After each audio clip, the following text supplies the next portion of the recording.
talk. Back in the day when me and my mama they suffer. Oh.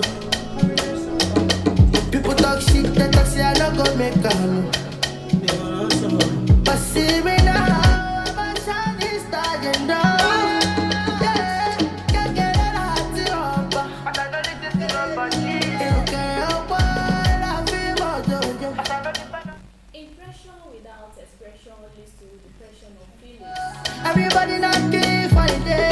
Everybody lucky for the day.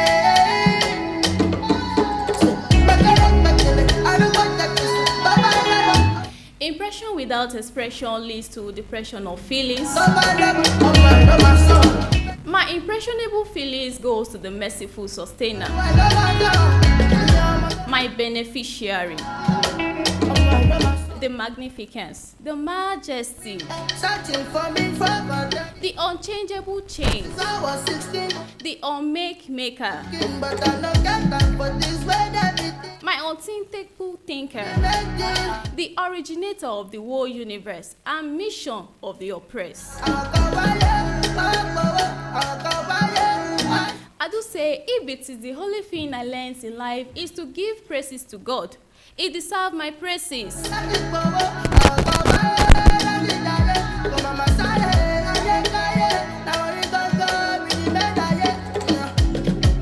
Because without our Creator, we are nothing.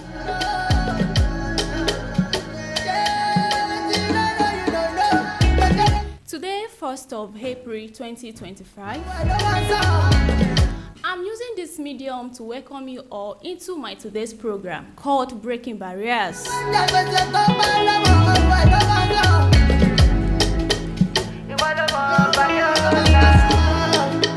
The purpose of this program is to give hope to the hopeless, because life is not bed of roses. And know that life is a mission and every life has a vision.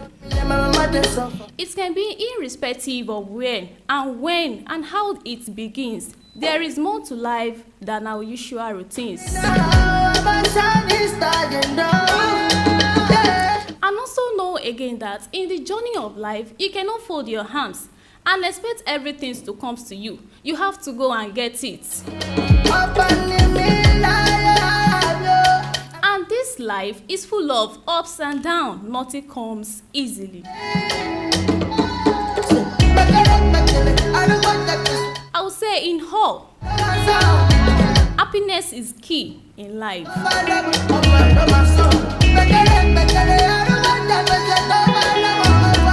And moreover, you become happy when blessings fall in places for you.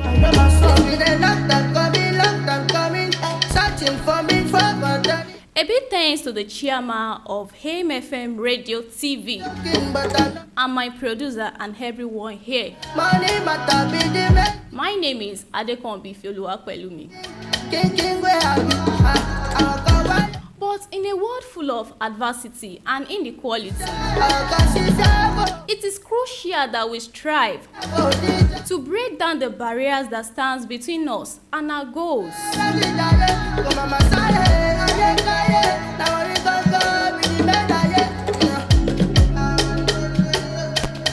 On today's program, it is with a great joy and honor that I stand before you today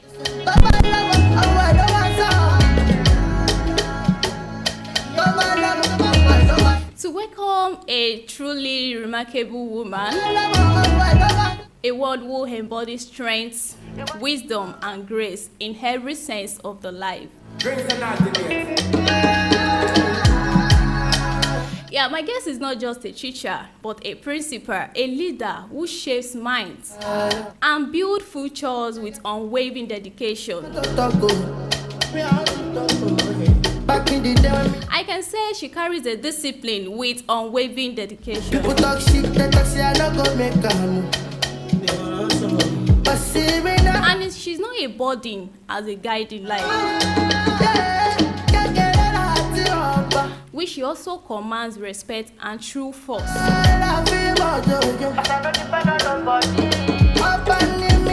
And also beyond her professional achievements.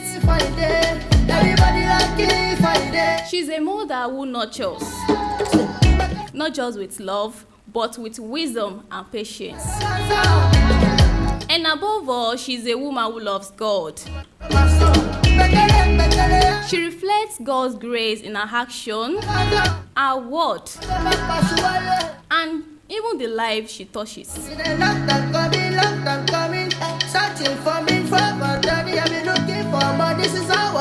We are deeply appreciated and we are honored to have you here, ma'am.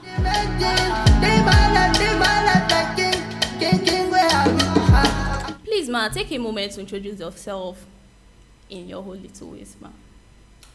Good afternoon, everyone. My name is Mrs. Mary Odupe Agede, the principal of ID College.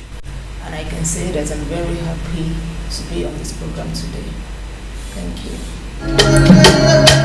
It's a great pleasure to have you on this show here, ma'am. Thank you.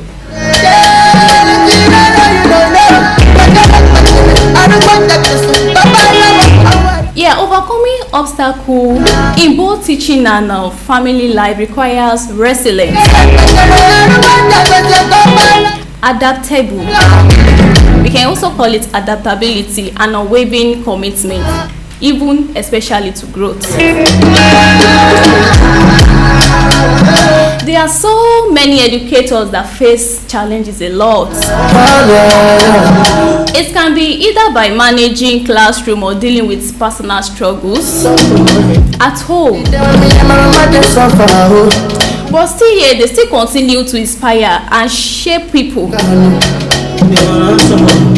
especially when it comes to lives.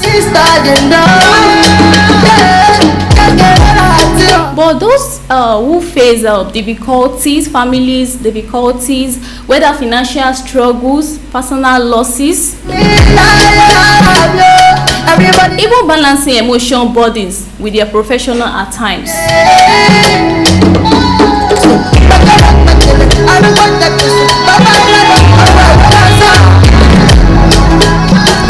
Yeah, my first question goes thus, ma'am. As a teacher, what are the biggest challenges you face in shaping young minds and how you overcome them, ma'am? Thank you. A teaching is not just teaching, it's a passion. And anybody that does not have a passion for it will fail woefully in the assignment. Number one, you have to build love.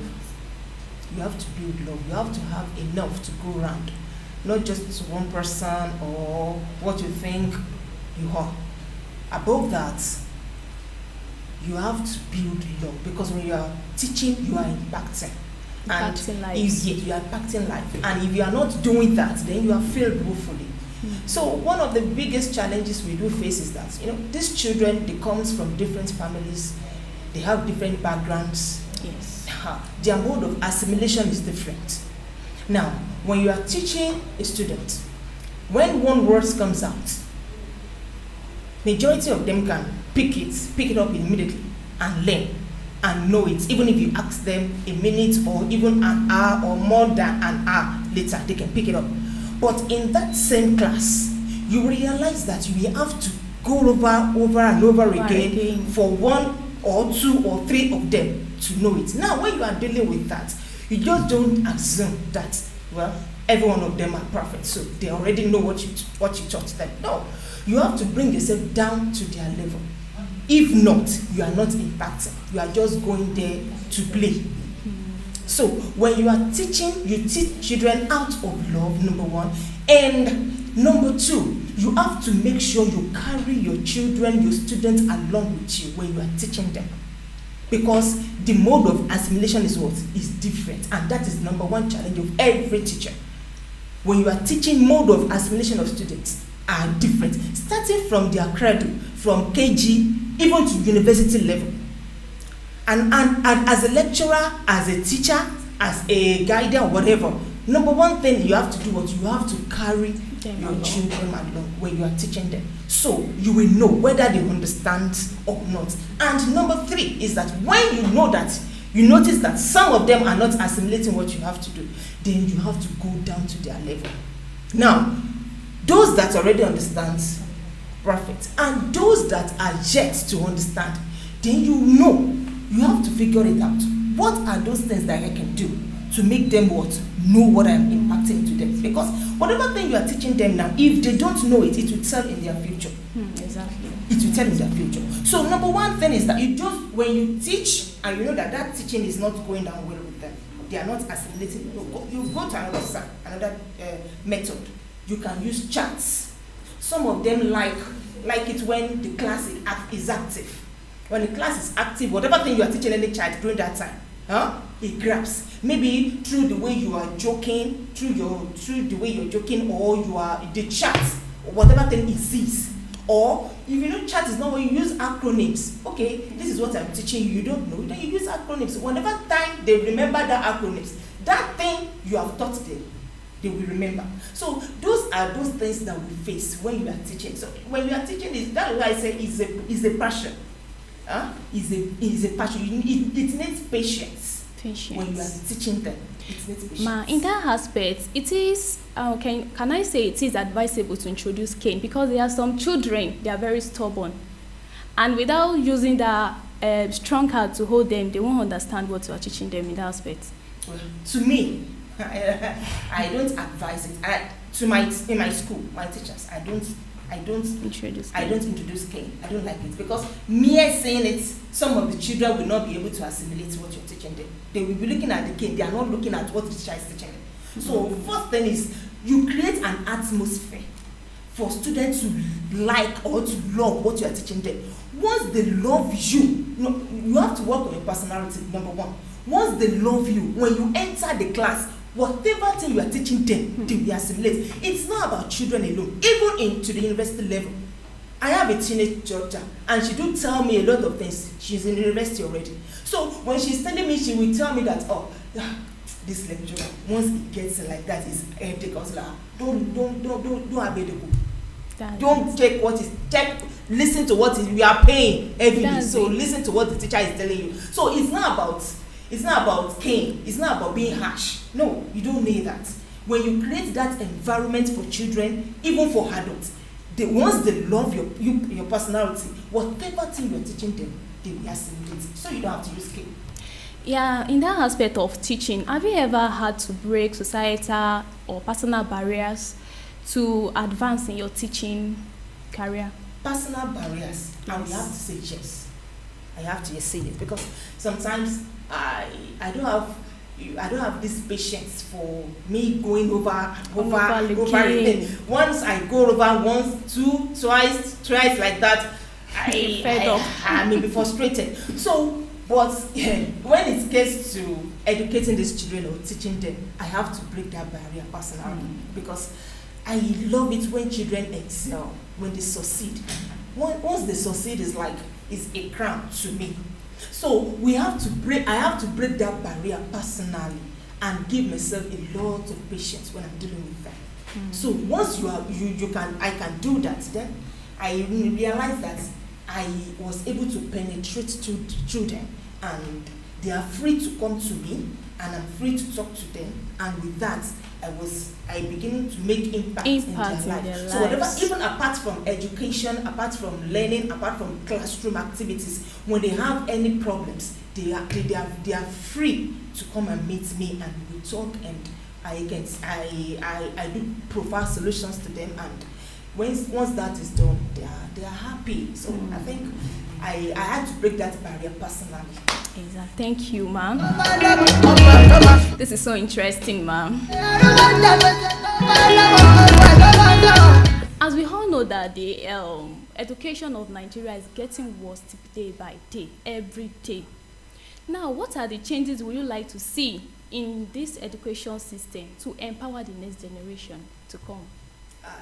In this topic is very sensitive. Now, number one thing, the thing I noticed about Nigeria education is that our curriculum is not in order. Well, correct. It's not in order. Today they may bring another curriculum, the next day you bring another thing. There is as it's like they are confused, just quote and unquote. And recently we always listen to news, different implementation of this, jam bringing that, different things. Another councillor and senators bring and say, oh, 16 years, this one will come again, another strike will follow. But number one thing I know is that sometimes when they bring out this policy, it affects these children a lot. Now, when they brought this policy of 18 years, about 18 years before to you enter into university. In fact, they brought that topic in the church, and I'm telling you, I was so furious in my spirit that what is this? 18 years for what?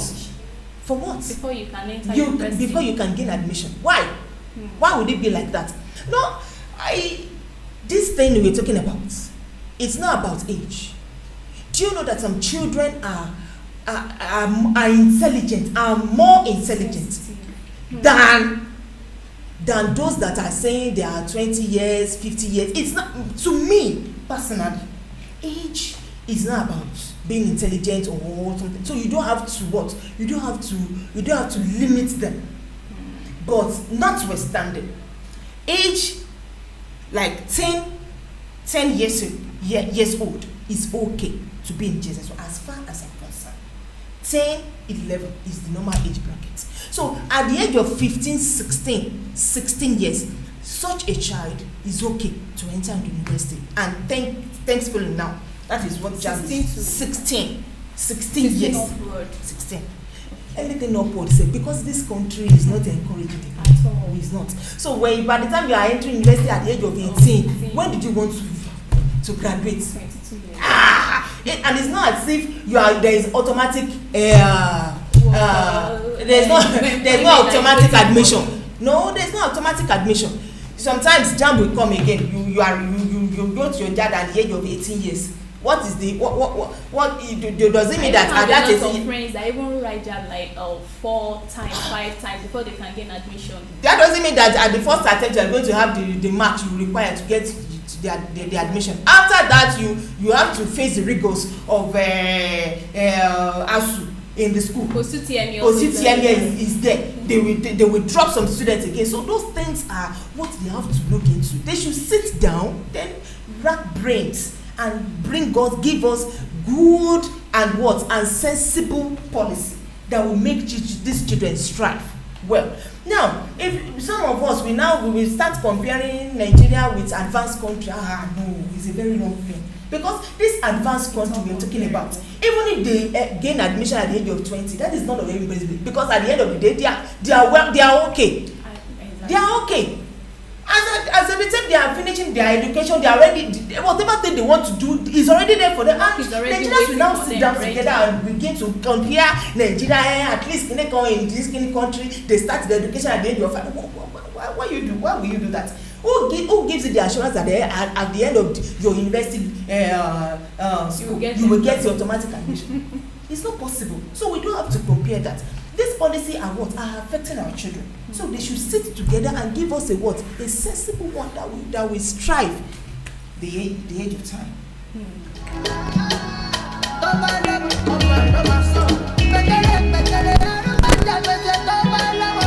Yeah, we are moving to motherhood and overcoming challenges. Yeah, I know that being a mother is a full-time job. But this is our 16. Now you think that. Now I want to ask that how do you manage to balance this motherhood with your career and faith altogether? Because I know that it's not easy types. To me, motherhood and career, to me, is a very enjoyable journey to me. Because the way I see my children boost my energy, with the way I see my students. They are just like I gave birth to all of them. Yes, because my children at home, I can't. They dare not. No, really. The way I brought them up, they know what to do at the right time. And if they are not doing it, I know what to do. And things I do, I don't, if you ask them, I don't beat them. But not that I don't beat them every time, but sometimes when I beat most of them, I don't encourage them to read at night. They read at the wee hour of the day. Why do you train them in that way? Now, a student leaves home, they wake up like after their reading time is like 4. Their reading time is 4 to 5:30. No, 4 to 5:30. So as at 5:30, they're already going or out of their room to bath and do whatever thing they want to do. Now, they wake up 4:30, 4 o'clock, 4:30 to 5:30. They take their bath, they go to school, learning from morning till like 3 or 4. They get home, eat, do home chores, and you still expect them to read again, except they want to do their assignments. And that assignment is assignment, not reading, and make sure of that. Are you getting me now? So whatever they want to do, as at 8, they're already asleep. They sleep. Their brain. So as at that 4, if because they already know, as at that 4, they're already without anybody waking them up. And that's the same thing I encourage. Now, to my students in the school, some of them can't do this because these things have to do with parental guidance, and some of their parents may not the way they are being brought up. They may not have the ability to do that. Now, my students in school, I tell them, look for a convenient time for you. When it's convenient. Okay, this is the particular time I know that I can read and assimilate. Then that time you must make sure you read as at that time. Inculcate that idea into your life. Once you can do that, you will not. Nobody will stress you. Nobody will ask you that we are going to read. Go I know the time that I'm supposed to do this. Do it. It's like a practice. Once you do it first time, second time, it becomes an habit, and then you'll be able to to stand on your own without being monitored, even if your parents are not there. All these things we are doing is for their future. At the end of the day, before they spend 1 naira for me, they would have spent thousands for themselves. But one thing I know is that I like a student to be able to stand on his or her own. Dependent. When they ask you something, you'll be able to answer. Stand on your feet and talk. Now, we have some students that can't do that because they are introverts. They hardly talk. But that doesn't mean that they doesn't know. Scared? No. That's just their nature. It's not as if they don't know what they are doing. When you give them something to write, and you will be marveled at what they write. So, but to face crowd, it's a problem for them. That doesn't mean now it takes an expert to know that, because some people would have done their conclusion once you have them and they are fidgeting. Say, this one does not mean anything. No, that is their nature. So it takes an expert. It takes a mother, an expert to identify such a person. Once you identify such a person, then okay, fine. That is your own weakness. So you go along with his strength. Though you work sometimes on that weakness, but you can't just rule it out. It's not a thing they do in a day. As like they say, Rome is not built in a day, it's a gradual process. But man, what life lesson has motherhood taught you about perseverance and strength? A mother, you have to persevere. You need a lot of patience.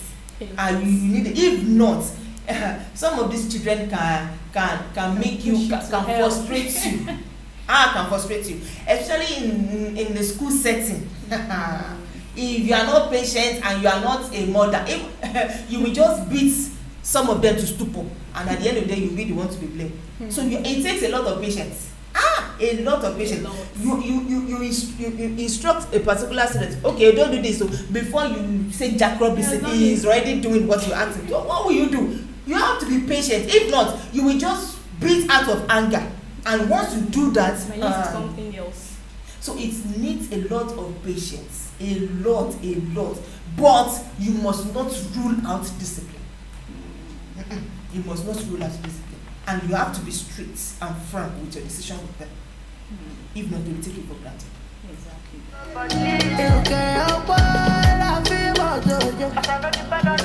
Yeah, this aspect, what message would you give to mothers who feel overwhelmed by their responsibility?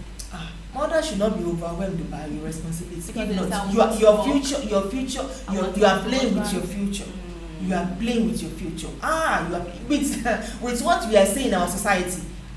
You are playing with your future. You must not be overwhelmed. You must not be tired until you know they are already where you want them to be. If not, everybody will blame you, and you will blame yourself. With this society, even some mothers are staying with their children 24 hours a day, yet they are still wayward. Not on top of you that you say you are tired, you are overwhelmed. Overwhelmed what? You must not be overwhelmed. You must train them, shaping them until you get your desired result. But the problem is that most of our parents of nowadays, their focus is on something else. Money, partying, and with that, no. I pity such people. Because most of what we are experiencing nowadays is the result of lack of discipline, lack of parental responsibility. That's what is causing all this havoc we have today.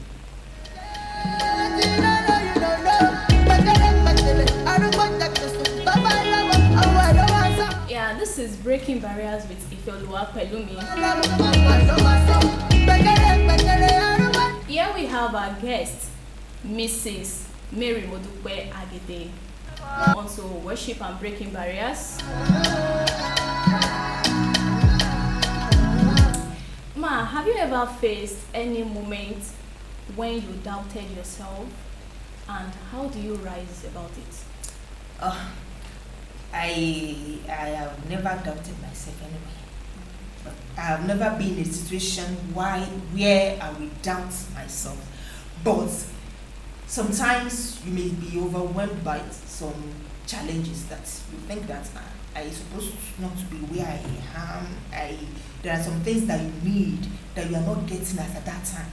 Now, when that time comes, the only thing I know how to do, and I believe that thing has been working for me, is to what? After praying, sometimes I pray, sometimes I worship, I listen to songs. Once I listen to songs, I use my hands-free, and I listen to them so that I can enter my brain very well. Once I listen to them, I sing a lot. Sometimes I pour out my mind. And I realize that after that, I always find this kind of relief in my spirit now. Once I have that relief is telling me that thing has been done. And once I have that, except if I don't have that relief, if I don't have that relief, I will persist singing, worshiping, and praying until I have that relief. Once that relief comes, it has been settled. So what?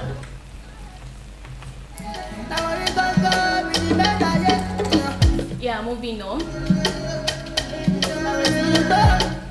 What does worship plays in breaking barriers?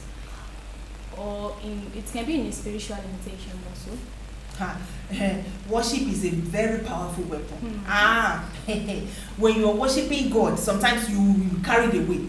Most times when I'm in the mood of worship or that song ministers to me, I begin to cry. No. Spirit. No. Worship is a very powerful weapon. Once you are in a powerful worship like that, it's like there's a connection in your spirit man and to heavens. So whatever thing you are doing, you are concentrating on God directly during that time. You don't know when you are. In fact, if I'm worshiping God, I'm on the truth and the spirit shall see him. The truth and the spirit shall see him.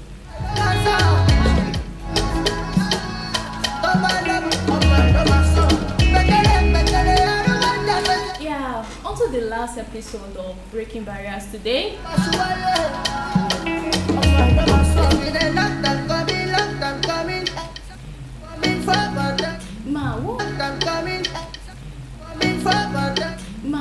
are women? Because there's no how we won't look up to those people that has already been having this, or what we call experience, that has this experience more than us. So what are the women that inspire you to push past your limitation? and how have they influenced your journey in life? The very first woman that influenced me is my mother. That woman is she's powerful, she's strong, spiritually, physically. She's like a man in woman form. She inspires me a lot, and I really look up to her. Sometimes when I have a problems or something is bothering me, she's the first person I discuss with. So and once I discuss with her, she said, "Don't worry, I have trained you now. Yeah, go ahead." I said, "Okay, I know you trained me, but sometimes I need backups." Don't worry. Once she said don't worry, I know what she's up to. Are you getting me now? Now, I may have some other people that I look up to in the secular world, like our spiritual mother, Pastor Mrs. Felix Adejumo.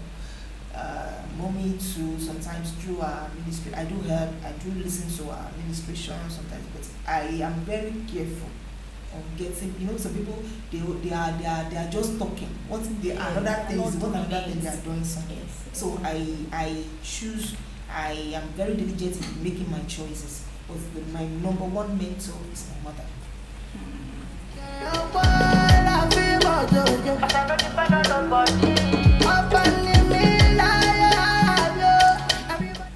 And how do you handle moments of failure or self-doubt when you're still pushing forward? Because there's no how want to do it that this thing will not arise.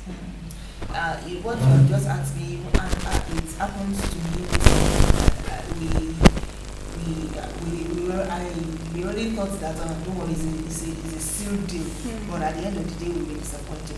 At first when I heard the news I was downcasted, but the next minute I just had to think about it. Of course, failure is part of life. You have to pick yourself, because you don't have to just stay in the place that I have faced. No, you don't have to do that. I just told myself that I will try again. You have to try again.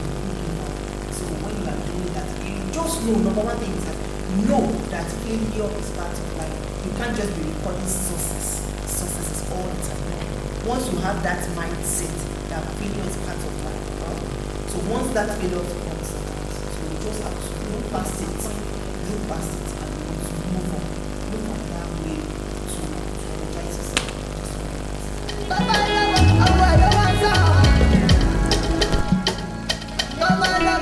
Yeah, back to the aspect of teaching. What legacy do you have to leave behind as a teacher, a mother, and a true worshiper?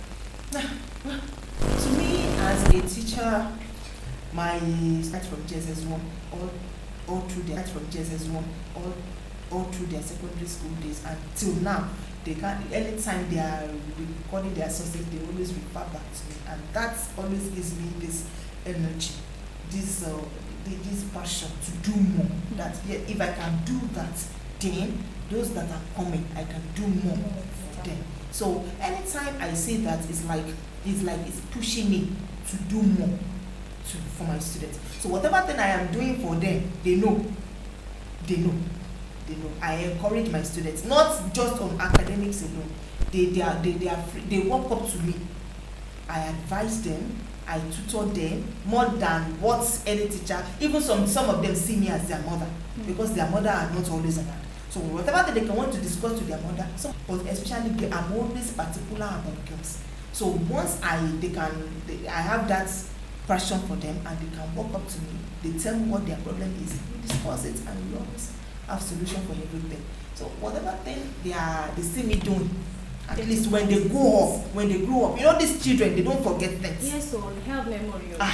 So when they grow up, whatever thing another person may come to meet, so there is once a while I was in secondary school, I have one woman. She was able to provide solution to this thing, so let me do it for another person. So I think that is okay.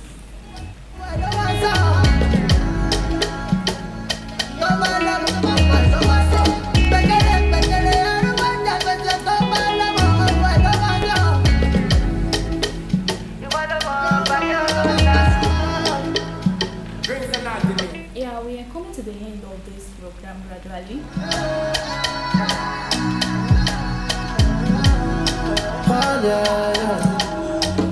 Yeah, I want to take a moment to appreciate our phenomenal guest today. Your words, your wisdom, and your presence have truly left a lasting impact on us. I want to say thank you for being a beacon of discipline, respect, and godly excellence.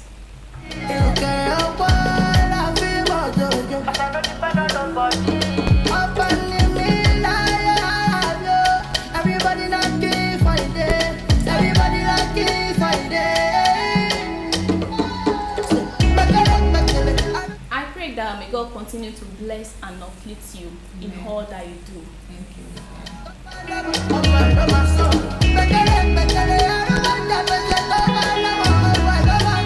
Yeah, before we call it a day, what advice do you have for students and other women like you who feel discouraged or struggling to break barriers in life? Well, my advice is that you have a plan. Everybody has a plan. So you have to work with your plan. Don't look at any failure. Be persistent in what you want until you get it. Number one thing is about me is that I always persist until I get my desired result. You don't give up. I don't give up. Even on a child that is wayward, I don't give up. Because I know there is still this side, there is a weak point that I have to hammer on to get what I want. So you don't just give up on a child. You don't give up. You persist until you get your desired results. That is one thing I can just say, because that is what is working for me. I don't give up. Giving up is not in my dictionary. No matter what I face, no matter what anybody tells me.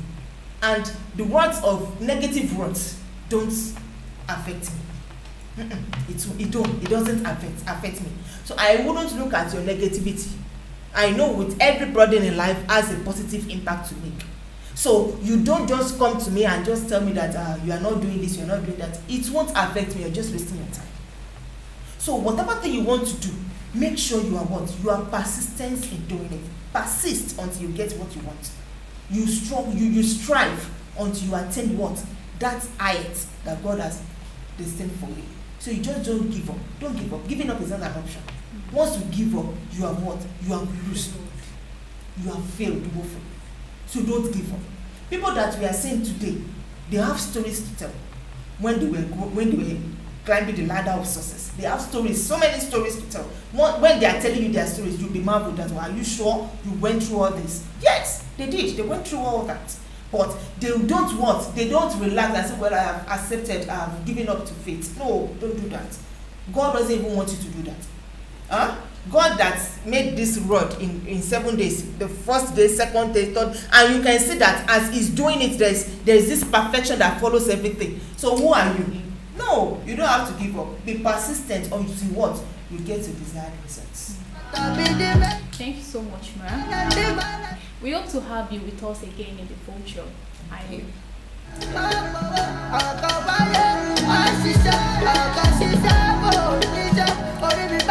We've come to the end of today's program.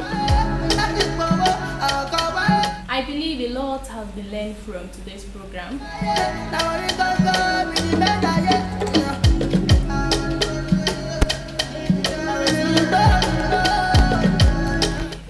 Stay connected with us on HMFM TV 97.3. And don't forget to join us next time to another inspiring episode on Breaking Barriers.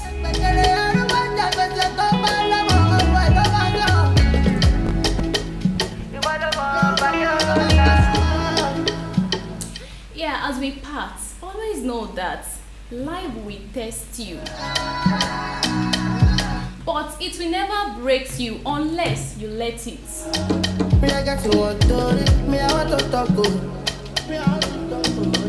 Back in the day when me and my mama suffer, people talk shit, they talk say I don't go make them. I would say pain is not the end of your story. It is a new beginning. And also it is a new chapter in life. Mrs. Agede once said, every hardship we face is a chance to grow stronger and wiser and even more unstoppable. You are not divine by what happens to you, but how you raise from it. So take your pain, turn it into action, empower, and use it to build yourself the life you truly deserve. The world is waiting for your comeback. Just make it unforgettable.